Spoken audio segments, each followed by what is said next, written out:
Hey, what is up guys? Guitar Rock here, welcome back to another Brown Dust video. Alright, so happy 2020 to everyone who is watching this. Hopefully you're watching this in the year of 2020. Definitely, we're gonna start off the year with an awesome video, something that you guys have been wanting me to do for a while, especially the beginners. And we're gonna talk a little bit about the state of all the Dominus Octos currently in beginning of 2020. Alright, so some of you might be watching this later on, depending on how late it might be. I'm not sure when the Dominus Octo will get their reworked version or plus 15 companions and etc, but that might happen at the end of 2020. So for now, we're focusing it on their current state in the beginning of 2020 or end of 2019.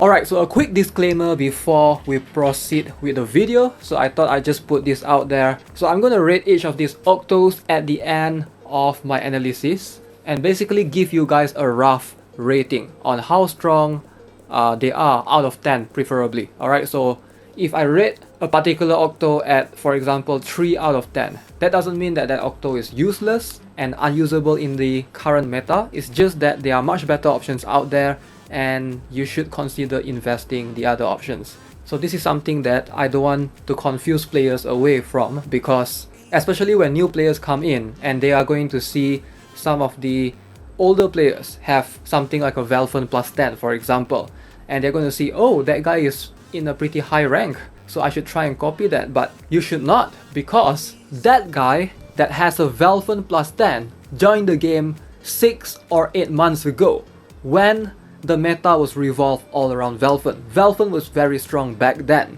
but if you pick Val Fern right now at plus 0, it's gonna take you like 3 to 4 months to build out your Val Fern to make your Val Fern a plus 10. So you are handicapping yourself for the next 3 to 4 months potentially before Val Fern actually reach a usable state. Now there are much better picks right now in the meta, so which is why this guide is here for. And I will try to include every single one of them that I can think of. So try to understand how meta works. If you join at a different time, it's going to be where a different unit is going to be dominant. So I just want to make that clear for a little bit. Just because I rate an Octo extremely low doesn't mean that Octo is completely useless. Alright, there's still going to always be a usage and a case scenario where each particular Octo will have their strengths and weaknesses, but I'm rating them more off to their relevance in the current meta right now. Alright, so let's proceed with the video. So a question that I get asked from time to time: should you recruit one of these Dominus Octos right now? And how do they fare currently in the meta? That's a question that I get asked from time to time, I would say pretty often. Alright, so do keep in mind that you can only recruit 4 of them via ancient coins, and that is Seto, Beliaf, Mammon and Val Fern. So in terms of the gacha Octos, or the remaining 4 Octos that you cannot be obtained via the AC method, you have to sort of pull them in the Legend Recruit and select them in the settings as follows. We have Livia, Vals, Lucius and Asmod.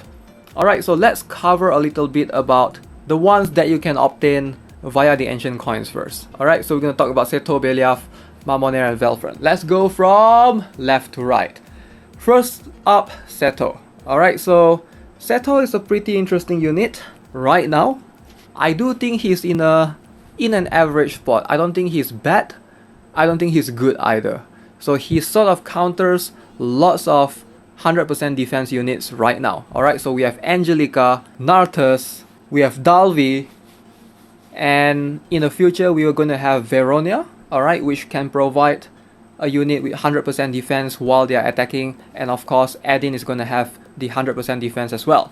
So that's gonna be, I mean, looking at how the meta is turning into more 100% defense warriors, theoretically, that should put Seto in a good spot, right? Seto does counters all of them, alright? So Seto can hit them, attack them, and basically deals fixed damage. Either that, or Seto can basically just deals counter attacks with fixed additional damage.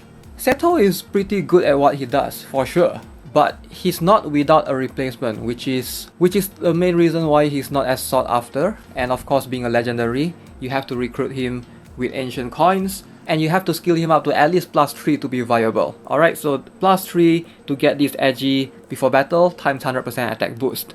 But even then, you will have how much investment needed? 1,500 ancient coins in recruiting him, and then additional 2,400 ancient coins just to skill him up to a +3.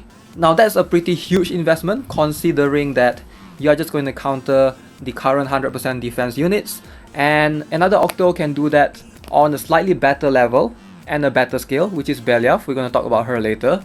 And also in terms of counters, we have things like Chalkel, Qwick, which also can deal fixed additional damage counter.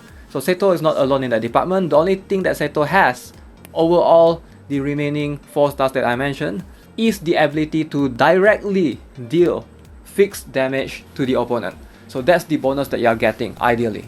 So if you're looking for fixed damage, Alec can pretty much do the same and has additional 2 more tiles at +12. Alec can get up to 3 tiles, whereas Seto can only deal 1 tile to 1 unit, and that's a big gamble in today's day and age, considering that everyone has like huge tile range, something like a Nartus which can wipe an entire lane, Katarine just blow up an entire lane, you know, Refitia with huge tile range buff. And if you look at Seto, for a legendary, for having only 1 tile range in attacking an opponent in skip tile, is just a little bit underwhelming. So that's definitely a turn off for most players. In terms of viability, yes, I can see Seto being used in a lot of scenarios, but I would say in the current meta, Seto is no more than an average legendary. Alright, he's not bad, but he's not good either. I would literally rate Seto a 5 out of 10 right now in the current meta.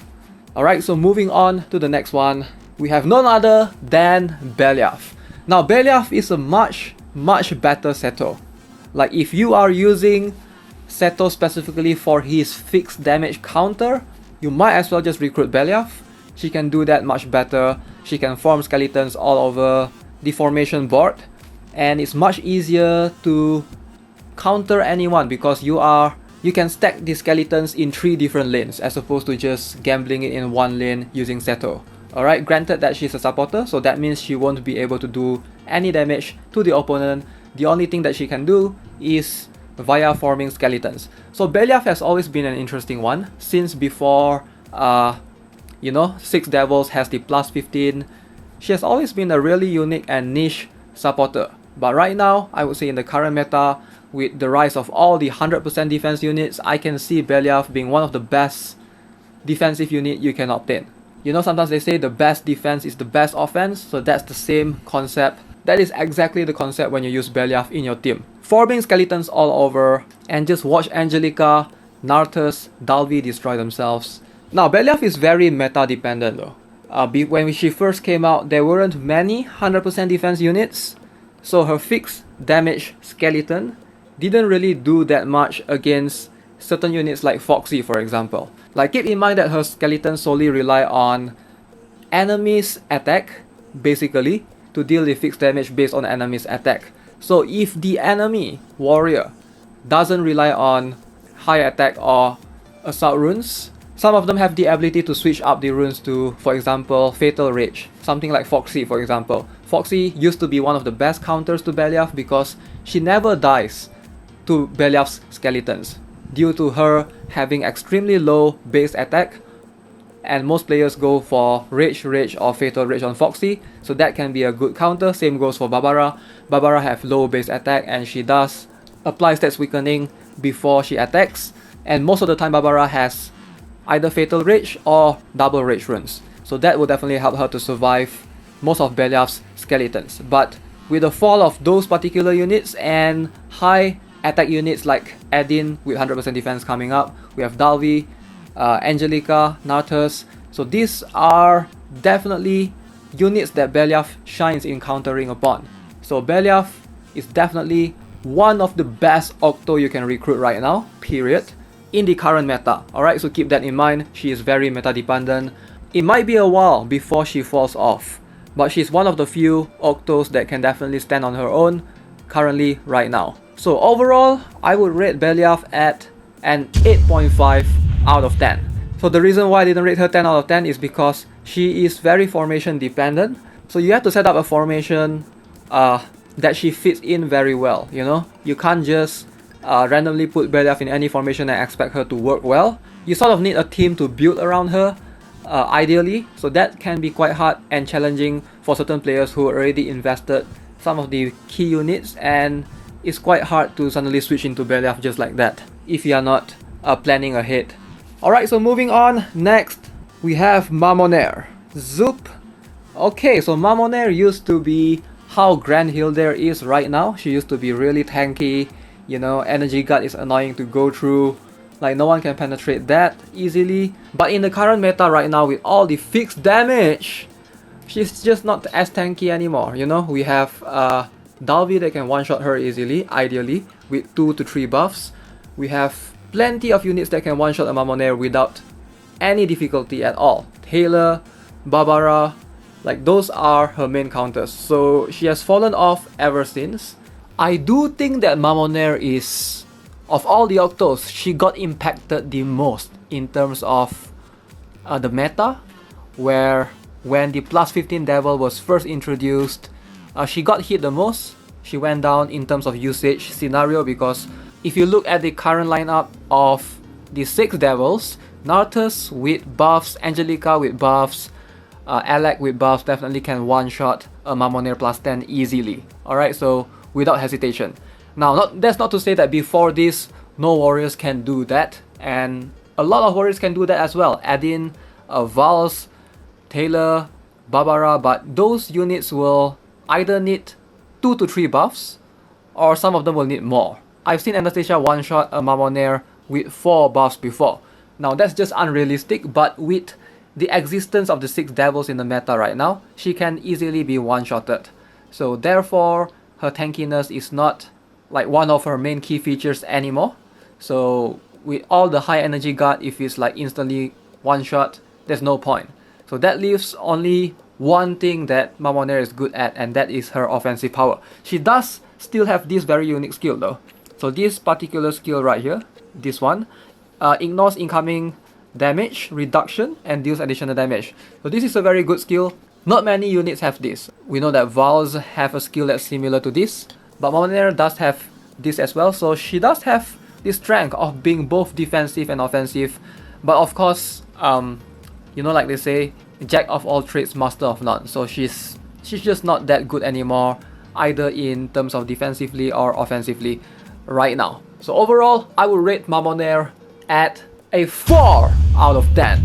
Alright, so next up, we're gonna talk about Val Fern. Val Fern is probably the one that most players, especially new players, have been struggling or baited into recruiting, because a lot of the new players currently will rely on some of the older guides out there, and everyone will tell you to pick Val Fern, because even I myself, when I started making guides for Octos when they first came out, I would say go pick Val Fern. But that's not the case anymore. If you have been watching some of the old guides and you have been picking Val Fern, here's what you can do, alright? We will get into that in a second, but first I want to cover about Val Fern as an Octo right now. So besides Mammon, Val Fern got hit pretty bad. Val Fern is in a pretty bad spot, I'm not gonna lie. He is just plummeting downwards, spiral, going downhill. Like, it's insane how someone that's so good before this is just so bad right now. Alright, so I'm not saying that Val Fern is unusable. If you have a Val Fern plus 10, you can still use him and you can still excel in the arena. So right now, currently we are still in the mage meta. So if you use Livia alongside with Val Fern, or Livia alongside with Val Fern and Catherine, then I can see Val Fern being one of the better units to pair with or to combo with. But as a standalone mage right now, Val Fern falls short completely. His tankiness is just not a thing anymore. Like, even Angelica one-shots him easily. So Dalvi one-shots him as well.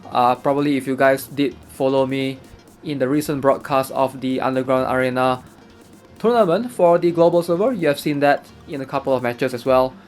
So it's just, you can't really use Val Fern to tank anymore. It's just not a thing anymore. So in a stage or in a meta where Azimuth used to be very strong, and I will cover that later, Val Fern can protect a lot of formations from getting destroyed by Azimuth, ideally. But right now Val Fern does not have anything that he can provide defensively in terms of most meta units. And it's not because that Val Fern is just plain bad, it's more of because of existence of one particular 6 devil right now, which can do everything Val Fern does in a slightly better manner. Alright, and that is none other than Nartus. If you are new right now, it does not make any sense for you to pick Val Fern over Nartus. Like literally, Val Fern, his main weakness is taunt. Alright, whether you like it or not, if you climb the arena, if you are in bronze or silver, maybe there are a couple of greedy formations that go for all warriors, all mages, some cheese things like that. But once you actually go into proper Crystal League and above, that's where you're gonna see taunt. Alright, you're gonna see taunters. Whether you like it or not, there's going to be Cowley, there's going to be Banshina, there's going to be Grand Hildir everywhere. And Val Fern get destroyed by them because Val Fern cannot do anything to them directly. Alright, if you pair with Livia, yes, Livia can destroy any taunters in the way, and then Val Fern going in, Val Fern can basically go in and try to do some cleanup, and that's his only role right now, as a cleanup. But we do have Katarine, we have Celia, we have Nartus, which does not rely on cleaning up. Nartus is solely built on pure power, destroying tanks alongside with anyone who is behind those tanks.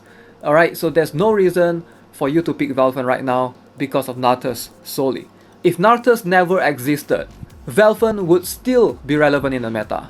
But because of how strong and how dominant Nartus is right now, there's just no reason at all to pick Val Fern. Alright, so like I mentioned, Val Fern gets destroyed by taunts, Nartus ignores taunt. Val Fern has energy guard, but what is that going to do? In the current day and age, Nartus has 100% defense, and that's going to be more practical in terms of surviving against warriors. Alright, so if you're talking about skill level solely, once we go high up, that's where Nartus at plus 12 shine in particular, and just, you know, hitting away turn after turn without having the need to charge up. Whereas Val Fern, if you have him in your formation, if his impact is not seen in the second round, there's no way he's gonna make it to the 4th round. It's just quite hard. I do think that Katarine does contribute to why Val Fern is falling as well. It might not be talked as much, but Lucius is also one of the things that Val Fern cannot do anything to. At least Katarine, while she struggles with 100% defense units, she is able to get rid of Lucius consistently. Alright, if Lucius is within that range or within that lane. So that is something that most players would try to lean towards. And of course, a cheaper investment being a plus 15 regular 5-star over a legendary is going to be way more optimal in most formations. Alright, so investment wise, I don't see why anyone would go for Val Fern, because Nartus is just so strong, it's just so good right now. And there's no reason for you to be recruiting Val Fern over him. Alright, so how do you minimize the damage done if you have already started building your Val Ferns or you have already recruited him? Especially for newer players, this is what you're gonna need to do. You're just gonna leave your Val Fern at plus 0.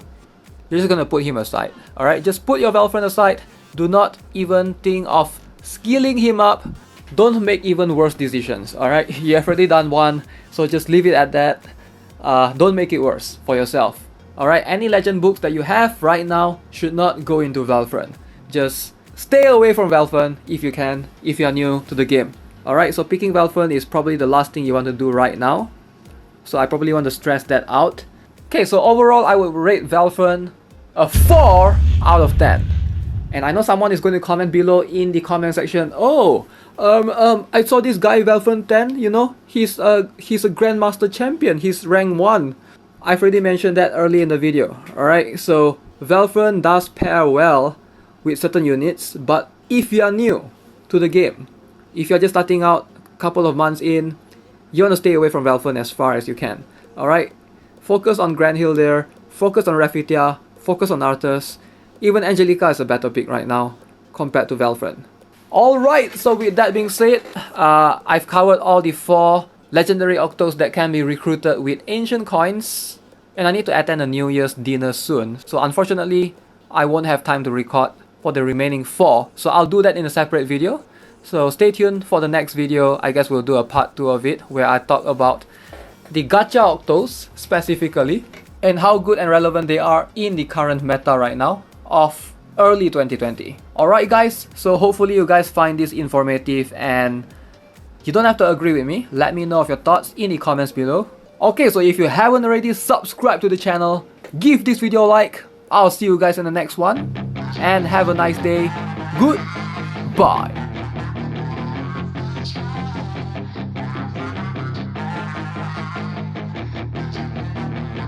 Yeah, she's got some nice long hair, and you know that she's a bad chick. All the boys stare, can't help it, it's a habit. Clothes that she wears, short skirt and a jacket. I just wanna get her all alone on a mattress. I just wanna have it, I just gotta have it. Rumors all over.